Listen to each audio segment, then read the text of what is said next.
काँग्रेसचे राहुल गांधी सध्या निवडणूक आयोगाला सातत्याने लक्ष्य करत आहेत। निवडणूक आयोगासकट सर्वच घटनात्मक संस्था सध्याच्या सरकारने आपल्या दावणीला बांधल्याचा आरोप करत फिरत आहेत।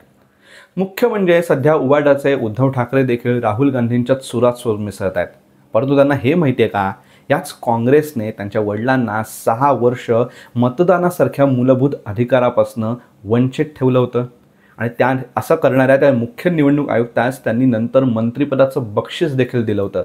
हे त्यांना माहिती आहे का? आज याच दोघांचा खोटेपणा उघड करणारी गोष्ट आजच्या व्हिडिओमधून। नमस्कार, मी हर्षद वैद्य हिंदुस्तान पोस्टमध्ये आपल्या सर्वांचं स्वागत करतो। गोष्ट तब्बल 38 वर्ष जुनी आहे। त्यावेळेला 1987 साली विलेपार्ले विधानसभा मतदारसंघाची पोटनिवडणूक चालू होती। या पोटनिवडणुकीत काँग्रेसचे प्रभाकर कुंटे तर अपक्ष आमदार डॉक्टर रमेश प्रभू या दोघांमध्ये लढत चालू होती। रमेश प्रभू यांना बाळासाहेब ठाकरेंचा पाठिंबा होता। त्यांच्या प्रचारामध्ये बाळासाहेब ठाकरेंनी सक्रिय सहभाग घेत त्याच्या प्रचारासाठी झोकून दिल्याचं सांगितलं जात होतं। परंतु ह्या सगळ्या गोष्टींमध्ये एक गोष्ट महत्त्वाची झाली की निकाल लागला आणि डॉक्टर रमेश प्रभू यांनी प्रभाकर कुंटेंचा पराभव केला।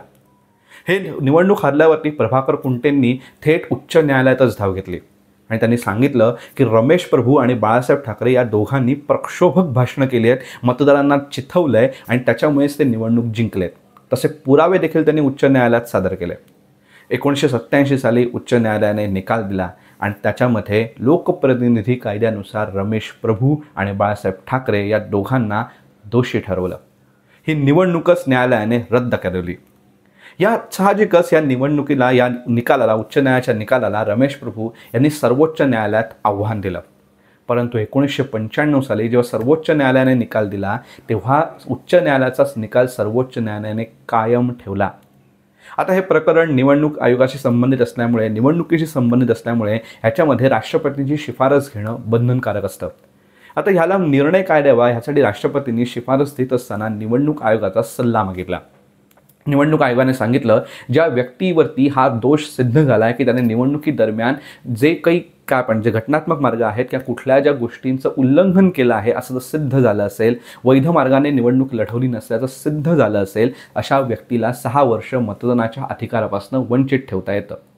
आणि त्यानुसार 1998 साली तत्कालीन निवडणूक आयुक्त डॉक्टर मनोहर सिंग गिल यांच्या शिफारशीनुसार तत्कालीन राष्ट्रपतींनी बाळासाहेब ठाकरेंना 6 वर्ष मतदान करता येणार नाही असा निकाल दिला आणि तशी शिफारस करवली। त्याच्यानंतर तब्बल 6 वर्ष बाळासाहेब ठाकरेंना मतदानच करता आलं नव्हतं। पण गोष्ट इथे संपत नाही। याच मनोहर गिल यांना तत्कालीन UPA सरकारच्या पहिल्या कार्यकाळात म्हणजे डॉक्टर मनमोहन सिंग यांच्या पंतप्रधानपदाच्या पहिल्या कार्यकाळात कॅबिनेट मंत्रीपद दिलं गेलं होतं आणि क्रीडा युवक कल्याण खात्याचे ते कॅबिनेट मंत्री होते। हे सगळं बघितल्यानंतर एक प्रश्न पडतो, राहुल गांधी नेमकी कशाच्या आधारावरती निवडणूक आयोगावरती त्यांच्या सगळ्या कारभारावरती आरोप करत फिरत आहेत? आणि सगळ्यात महत्त्वाचं म्हणजे उद्धव ठाकरे त्यांच्यात सुरात सुरू मिसळत निवडणूक आयोगाला लक्ष का करत फिरत आहेत? हे सगळं बघितल्यानंतर शिसारी आल्याशिवाय राहत नाही। मुळात हे प्रश्न नक्की कोणीतरी विचारणं गरजेचं आहे आणि आता हे काम आपल्यालाच करावं लागेल, तरच ह्याची उत्तरं मिळतील आणि तरच ह्या गोष्टींवरती त्यांचा खोटेपणा आपल्याला उघड करता येईल। हा व्हिडिओ तुम्हाला कसा वाटला हे कमेंट बॉक्समध्ये मला नक्की सांगा आणि असेच माहितीपूर्ण व्हिडिओज बघण्यासाठी हिंदुस्तान पोस्टच्या YouTube चॅनलला सबस्क्राईब करा आणि फेसबुक पेजला लाईक फॉलो करायला विसरू नका।